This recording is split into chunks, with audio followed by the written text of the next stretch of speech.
எதிர்கட்சி தலைவர் வராரு.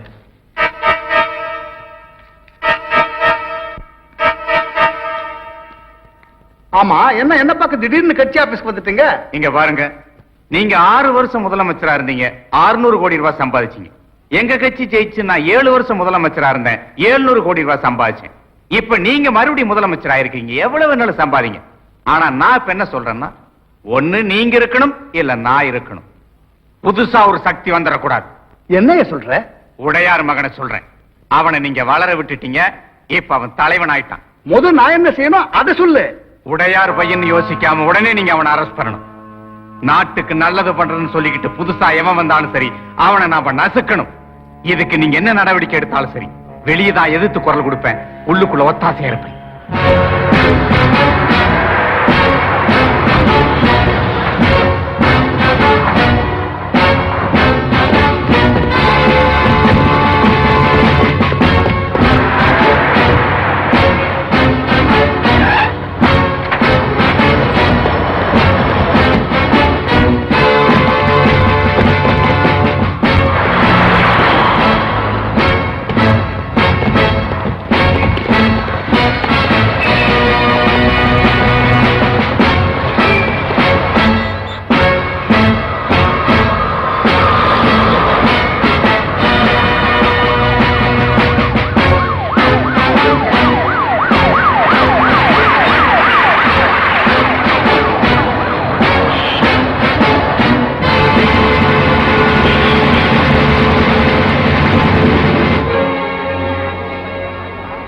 மிஸ்டர், உண்ணாவிரதத்தை கைவிடுறீங்களா இல்லையா? முடியாது. அரெஸ்ட் பண்ணுவோம். விட மாட்டேங்க. இதெல்லாம் ரொம்ப கரெக்டா பண்றீங்க. தடியடி நடத்துவோம். நடத்து பாருயா. துப்பாக்கி சூடு நடத்துவோம். சுடியா சுடு. இருங்க சாமி, நான் பொம்பளை தானே. சுடியா. ஏன் பதறீங்க? ஜெயிலுக்கு தான் போவோமே. ஜெயிலுக்கு போனவங்க தான் இன்னைக்கு பெரிய தலைவர்களா இருக்காங்க. போங்க தம்பி. நீ சும்மா இருக்கா? எல்லாரும் வாங்கடி.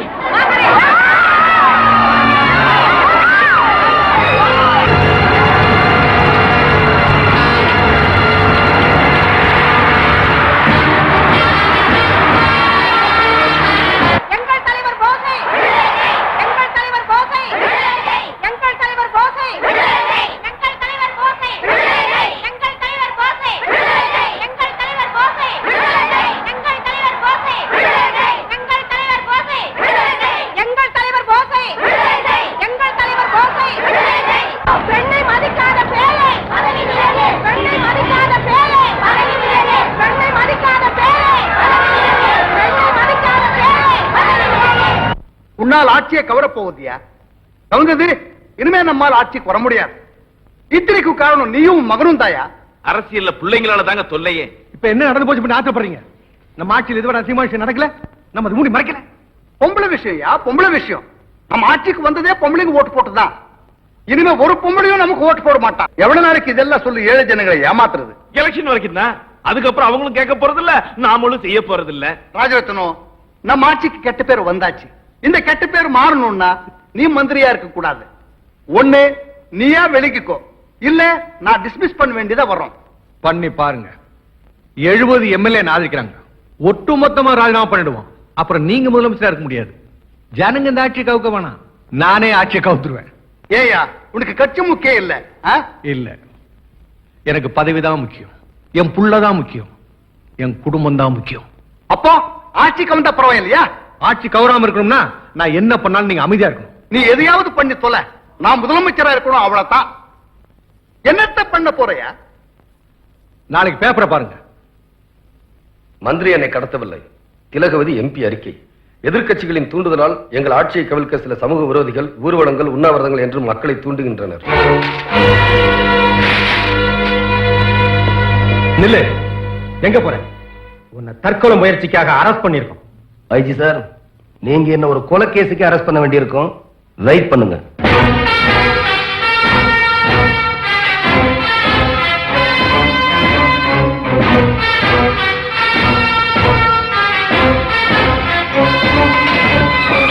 மேடம், பேப்பர்ல வர்றதெல்லாம் உண்மைன்னு மக்கள் நம்புறாங்க. அந்த தைரியத்துல நீங்க கொடுத்ததா அந்த மந்திரி பொய்யான அறிக்கை கொடுத்திருக்கான். இந்த அறிக்கையை படிக்கிறவங்க உங்களுக்காக போராட்டம் நடத்தின எங்களை பத்தி என்ன நினைப்பாங்க? எங்க தியாகத்தை கேவலப்படுத்தின அந்த மந்திரிய உயிரோட விட மாட்டேன். நில்லுங்க. நடிகைனாலே கெட்டு போனவனுதான் நிறைய பேர் நினைக்கிறாங்க. மந்திரி என்னை கெடுக்க பார்த்தார்னு சொல்லி கேவலப்பட்டேன். இன்னும் என்ன கேவலப்படுத்தணும்னு நினைக்கிறீங்களா? ஒரு பொண்ணுக்கு மானம் தான் முக்கியம். ஆனா நீங்க மந்திரி என்னை கெடுக்க பார்த்தாருன்னு இந்த நாடெல்லாம் பேச வச்சு என்ன தலைகுனி வச்சுட்டீங்க. இன்னைக்கு வந்து அறிக்கையை பார்த்துதான் நான் நிம்மதியா இருக்கேன், சந்தோஷமா இருக்கேன். அப்போ உனக்காக நாங்க பட்ட அடியெல்லாம் நானும் அடிவாங்க சொன்னேன், நானா ஊர்வலம் போக சொன்னேன். இல்ல, இதெல்லாம் நீங்க எனக்காக பண்ணல, நீங்க பெரிய ஆள் ஆகணுங்கிறதுக்காக இதெல்லாம் பண்ணிருக்கீங்க. 4 பேர் பாராட்டணுங்கிறதுக்காக எதையும் செய்யறவன் நான் இல்ல. ஆனா உங்களுக்கு பதவிதான் முக்கியம். அதனால மந்திரிய பகச்சுக்கிட்டா பதவி போயிடுமேன்னு அவன் கொடுத்த அறிக்கையை படிச்சு ஆத்திரப்படாம சந்தோஷப்பட்டுக்கிட்டு இருக்கீங்க. அந்த அறிக்கையை அவர் கொடுக்கல, நான் தான் கொடுத்தேன்.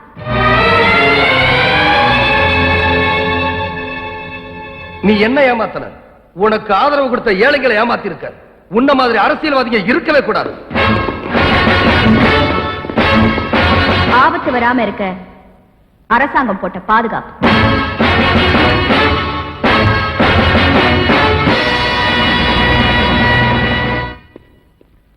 நில்லுடா. எங்க வந்த? போற வழியே. அப்பா, இனிமே அந்த வார்த்தையை நீ மறந்துடு. முன்னாடி ஆட்சியில் இருந்தவங்க என்ன அவமானப்படுத்தினாங்க. என் மேல 14 கொலைகேச போட்டு என்ன கோர்ட்டுக்கு அலைய வச்சாங்க. நான் ராத்திரி பகலா கஷ்டப்பட்டு சேர்த்து வச்ச சொத்தை எல்லாம் பறிமுதல் செய்ய நினைச்சாங்க. டேய், என் சொத்து போயிருந்தா கூட நான் கவலைப்பட்டிருக்க மாட்டேன்டா. என் மானம் போயிருந்தா இன்னைக்கு நான் உயிரோட இருந்திருக்க மாட்டேன். உன் கழுத்துல இந்த தாலி தொங்கி இருக்காது. அந்த ஆட்சியை பதவியிலிருந்து இறக்கிறதுக்காக நானும் படாத பாடுபட்டேன். இந்த ஆட்சி அமைஞ்சதுக்காக கோவில் கோவிலா போய் அர்ச்சனை பண்ண, எதிர்த்தவனை ஜெயிச்சு காட்டினேன். இப்ப அமைஞ்சிருக்கிறது நான் விரும்புற ஆட்சி. இது நான் ஆசைப்பட்ட அரசாங்கம். இதை எதிர்த்து போராடுறது என்னையே எதிர்க்கிற மாதிரி. பெற்ற அப்பனையே எதிர்க்கிற புள்ள எனக்கு தேவையில்லை. அநியாயத்தை எதிர்த்து போராடுறது, அப்பாவை எதிர்த்து போராடுறதா நீங்க நினைச்சா எனக்கு அப்பாவே தேவையில்லை. ஏண்டா, உனக்கு இந்த நாட்டு மக்கள் பெருசு, நான் பெருசு இல்ல. இந்த நாட்டு மக்களை பத்தி உனக்கு என்ன தெரியும்? நாடு நாடுன்னு நாட்டுக்காகவே உழைச்சாரே கர்ம வீரர் காமராஜர், அவர் சொந்த தொகுதியான விருதுநகர்ல தோக்கடிச்சாங்க. தமிழ் தமிழ்னு தமிழனுக்காகவே வாழ்ந்தாரே பேரறிஞர் அண்ணா, அவரை காஞ்சிபுரத்துல தோக்கடிச்சாங்க. ஏன் ஆண்டிப்பட்டியில கொடை வள்ளல் எம்ஜிஆருடைய மனைவியை தோக்கடிச்சாங்க. அந்த கட்சி ஜெயிக்குவானா? அந்த அம்மாவை ஜெயிக்க வச்சிருக்கலாம்ல. அவ்வளவு ஏண்டா? கக்கன்னு ஒரு நேர்மையான மந்திரி இருந்தாலும் தெரியுமா உனக்கு? கடைசி காலத்துல காரு கூட இல்லாம பஸ்ல ஏறி போனாருப்பா. அதையும் இந்த ஜனங்க வேடிக்கை பார்த்துட்டு இருந்தாங்க. இப்ப அவரையும் மறந்துட்டாங்க. அந்த ஜனங்களுக்காக இவர் போராட போறாரா? போட அப்பா சொல்றதையும் கொஞ்சம் யோசனை பண்ணி பாருப்பா. இல்லம்மா, தோளுக்கு மேல வளர்ந்த பிள்ளையை தொடக்கூடாதுன்னு சொல்லுவாங்க. என்ன தொட்டு அடிச்சிருந்தா கூட கவலைப்பட்டிருக்க மாட்டேன். போடா வெளியேன்னு சொன்ன பிறகு இனி இந்த வீட்டுல ஒரு நிமிஷம் கூட இருக்க மாட்டேன். அப்படி நீ போயிட்டா உனக்கு பாசம் இல்லைன்னு அர்த்தம்.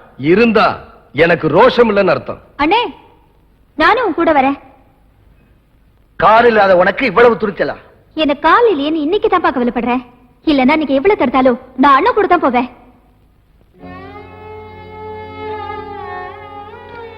சந்தி, ஒரு வயசு பொண்ணு பிறந்த வீட்டை விட்டு போறதா இருந்தா அது புருஷனோட விடாதான் இருக்கணும். நீ இங்கே இருடா. அப்பா, நீங்க என்ன வீட்டை விட்டு அனுப்புறதா நினைக்கல. எனக்கு இன்னைக்கு தான் சுதந்திரம் கொடுத்திருக்கீங்கன்னு நினைக்கிறேன். இந்தியாவுக்கு சுதந்திரம் ராத்திரியில கிடைச்சது, முன்னேறல. எனக்கு பகல்ல கிடைச்சிருக்கு, முன்னேறி காட்டுறேன்.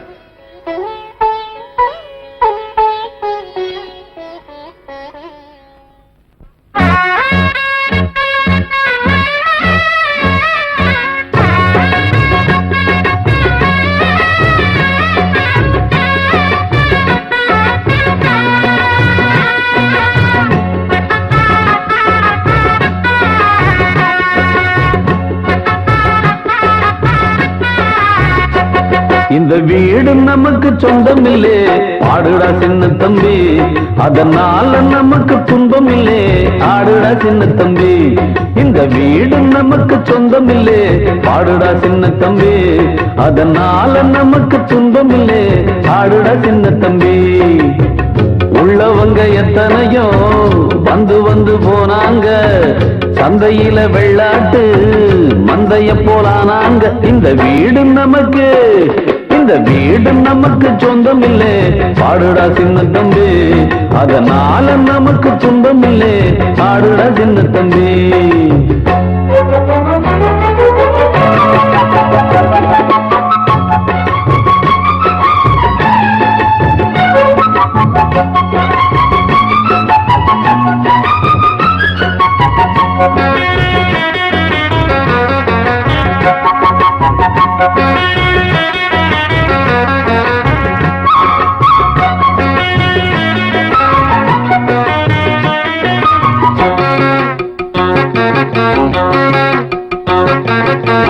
என்னாலும் நல்லவர்க்கு ஏழைகளின் மனம் தாண்டா பொன்னான வீடாகும் அதற்கு எது ஈடாகும் உண்டான செல்வம் எல்லாம் அன்றாடம் வரும் போகும் ஊராரின் வாழ்த்துக்கள் தான் நிலைத்திருக்கும் பொருளாகும் உன்னால முடிந்தவரை பிறருக்காக உழைத்திடு இல்லாத வறியவர்க்கு இயன்றவரை உதவிடு கண்ணீரை கண்டவுடன் கைவிரலால் துடைத்திடு உன் பேரை சரித்திரத்தில் மனிதன் என்று பொறித்திடு இன்னொருவன் வாழ ஒரு ஏணியை போல் மாறு உள்ளம் உள்ள உன்னை இங்கு வெல்லுறவன் யாரு மண்ணில் வாழும் மக்கள் நெஞ்சில் நிற்கும் உந்தன் பேரு இந்த வீடு நமக்கு இந்த வீடு நமக்கு சொந்தம் இல்லே பாடுடா சின்ன தம்பி அதனால நமக்கு துன்பம் இல்லே பாடுடா சின்ன தம்பி